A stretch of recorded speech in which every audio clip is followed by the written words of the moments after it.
Greetings everybody and welcome back to another ring theory video. Today we're going to be taking a look at how to adjoin elements to rings. And that's actually something we already kind of did with the polynomials. If you take a look at R, if we write square brackets x, that's basically saying we have the ring R already and we want to add in this element called x. So R of x in a way is basically the smallest ring that contains R, but I also want to include this x element in there as well. And the smallest ring that does that is actually the ring of polynomials, because in order for x to be inside of this ring, because a ring is closed under multiplication, x squared must also be inside of this ring, x cubed must be also inside of this ring, and in general x to the n must be inside of this ring. And also all linear combinations of these elements must be in there as well, because the ring must be closed under addition. So in the sense, the smallest ring that contains R with this new element, this formal variable x here, is indeed the ring of polynomials. So x is kind of like the most general thing you can adjoin to a ring. But if you take a look at some specific examples, let's take for instance z adjoin this element I. So this is actually an element in the complex numbers, the imaginary unit, and this is called the Gaussian integers, which I mentioned in the first video. So what's the smallest possible ring which contains z as well as I? Well, first of all, you're forced to take a linear combination of elements in the ring as well as I, because a ring has to be closed under addition and multiplication. But how about I squared, like the polynomials? Do we need an extra c times I squared in there, like the polynomials? Well, the answer is no, because I squared, that's equal to -1. So you're pretty much just adding negative c, but you might as well dissolve it into this a constant here. So for the Gaussian integers, if you try to adjoin the element I to z, well, you only need to stop here.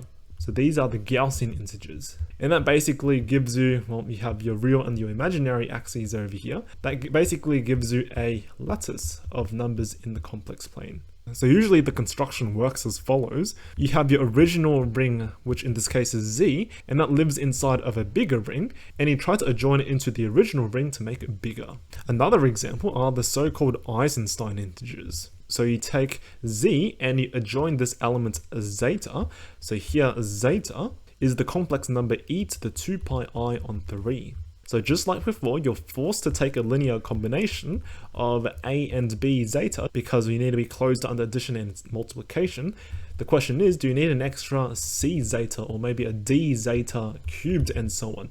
Well, the answer is no, you can stop right over here. The reason why is because zeta satisfies this nice equation, zeta squared plus zeta plus a 1 equals 0. So whenever you see zeta, you can just write it as a linear combination of zeta and 1, which already exists over here. So there's no need to add an extra z zeta squared.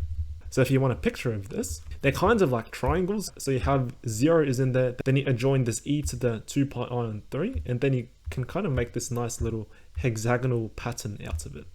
And by the way, the addition and multiplication on these are inherited from the addition and multiplication on the complex numbers, because these are in fact subrings of the bigger ring C. Now in the first video, I also gave the example of a plus b, the cube root of 2, and we said this was not a ring because if you take a look at cube root of 2 times the cube root of 2, this is equal to the cube root of 4. And cube root of 4 is not already in that set that we defined.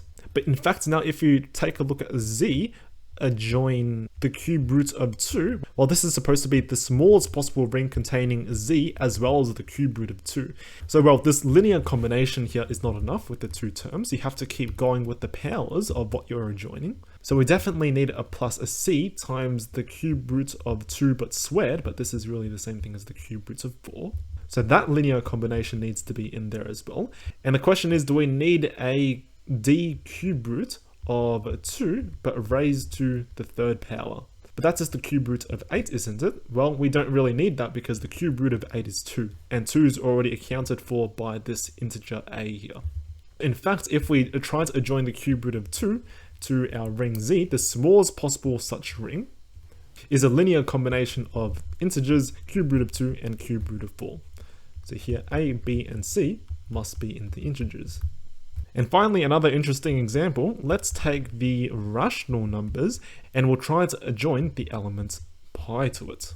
So we're forced to take the linear combination a plus a b pi. The question is, do we need to add higher powers of pi as well? Well, the answer is yes, because pi squared you can't really express in terms of a plus b pi. So we definitely need a c plus pi squared in there. Do we need a pi cubed? Well, yes we do as well, because you can't express pi cubed in terms of these guys already. And what the problem is, this kind of continues forever, really. Well, technically you do have to put some kind of limit on here, n times pi to the n, because we don't want to be concerned about infinite series or anything here. We're only working with finite things. So here all the a, b, c's and so on, these are rational numbers, and n is some natural number. And if you really stare at this basically looks exactly like the ring of polynomials. In fact, it's indifferent from the polynomials over Q, because pi you can kind of treat as a formal variable.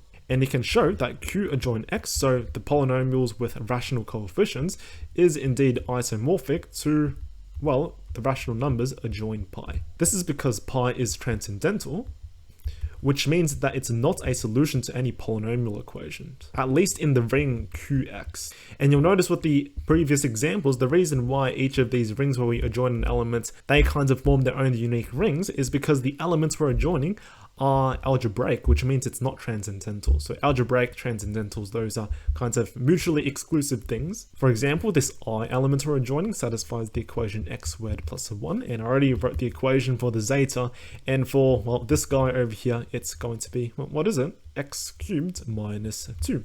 But algebraic and transcendental things are something you're more concerned about when you take a look into field theory and field extensions. I just wanted to mention it here because it's good to know as well.